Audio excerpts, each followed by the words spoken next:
मुन्दुम पदमार्गको बाटो यस्तै छ। ठुल्ठुला रुखहरू देख्न सक्छौँ हामी। लकडीका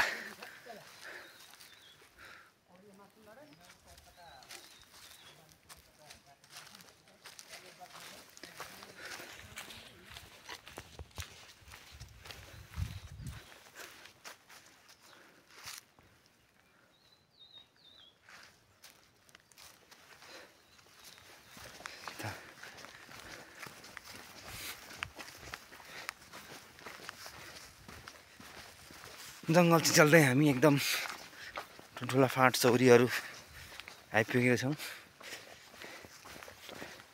हिउँदको मौसममा चौरीहरू हरियाली त छैन, तर लालीगुँरास सिमलहरू प्रशस्त देख्न सकिन्छ।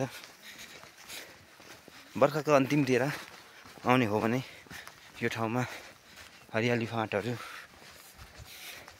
प्रशस्तै भेट्न देख्न सकिने रहेछ।